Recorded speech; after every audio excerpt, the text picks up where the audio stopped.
जय जिनेंद्र। क्या आपने कभी जैन मंदिर में अष्टप्रकारी पूजा की है? चंदन, पुष्प, धूप, दीप, अक्षत, नैवेद्य, फल और जल। लेकिन क्या आपने कभी सोचा है, इन 8 द्रव्यों से ही पूजा क्यों की जाती है? क्या इन वस्तुओं को भगवान को चढ़ाने से भगवान हमें कुछ देते हैं, या इनके पीछे कोई गहरा आध्यात्मिक भाव छिपा है? आइए आज सरल भाषा में समझते हैं अष्टप्रकारी पूजा का वास्तविक अर्थ। जैन परंपरा में जिनेंद्र भगवान की पूजा उनके वितराग गुणों के प्रति भक्ति, आदर और उन गुणों के स्मरण के भाव से की जाती है। हम भगवान को प्रसन्न करके सांसारिक चीजें प्राप्त करने के लिए पूजा नहीं करते, बल्कि भगवान के गुणों को याद करके अपने भीतर भी उन गुणों की दिशा में आगे बढ़ने की प्रेरणा लेते हैं। अष्टप्रकारी पूजा में 8 प्रकार के द्रव्य अर्पित किए जाते हैं। आइए एक एक करके समझते हैं। पहला, जल पूजा। जल से जिन प्रतिमा का अभिषेक किया जाता है, यह केवल एक बाहरी क्रिया नहीं है।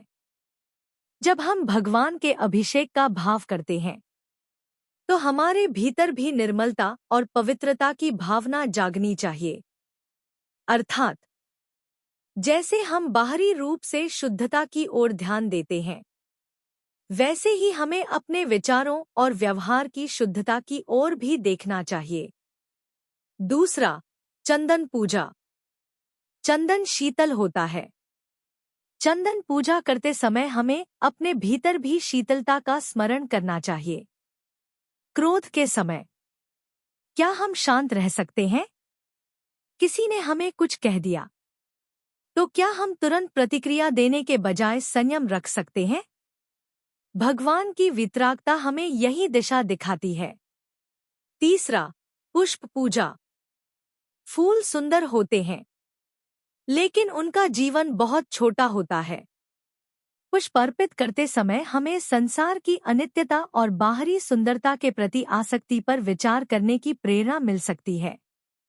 सच्ची सुंदरता केवल शरीर की नहीं, आत्मा के गुणों की है। चौथा, धूप पूजा। धूप की सुगंध वातावरण में फैलती है।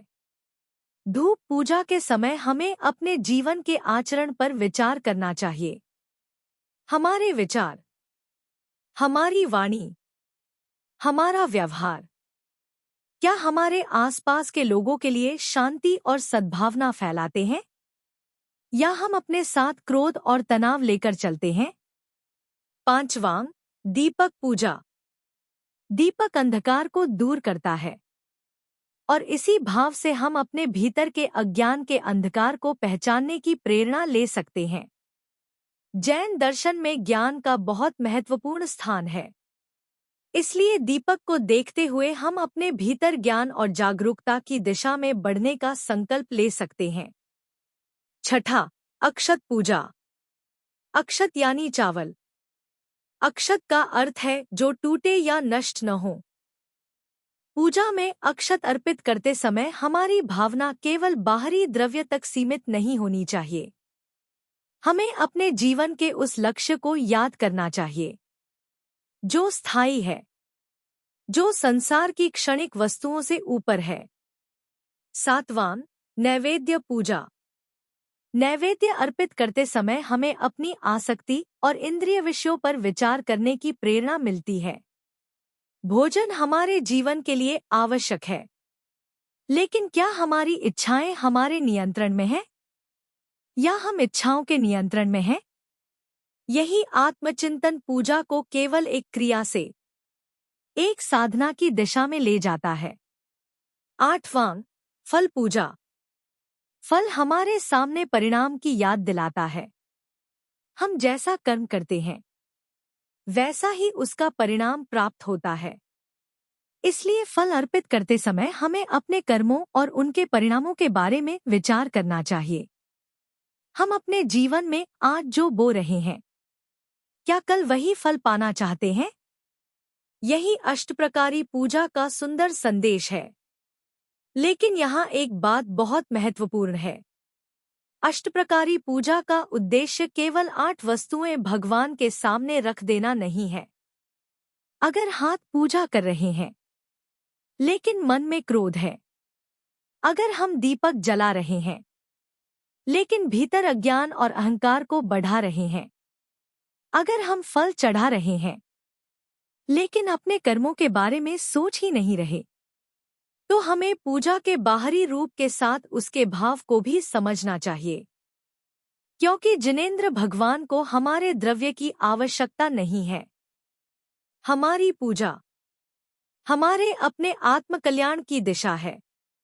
अगली बार जब आप जैन मंदिर में अष्टप्रकारी पूजा करें, तो केवल यह मत सोचिए कि आज मैंने 8 पूजा पूरी कर ली। एक पल रुककर सोचिए, मैंने आज भगवान के कौन से गुण को अपने जीवन में उतारने की कोशिश की। अगर पूजा के बाद हमारा व्यवहार थोड़ा शांत हो जाए, हमारा क्रोध थोड़ा कम हो जाए, हमारा अहंकार थोड़ा झुक जाए और हमारे अंदर संयम थोड़ा बढ़ जाए, तो शायद यही पूजा का सबसे सुंदर अर्थ है। जय जिनेंद्र। अगर आपको जैन धर्म की ऐसी बातें सरल भाषा में और सही भाव के साथ समझना पसंद है, तो चैनल को सब्सक्राइब जरूर करें और कमेंट में लिखिए जय जिनेंद्र। मिलते हैं अगले वीडियो में। जय जिनेंद्र।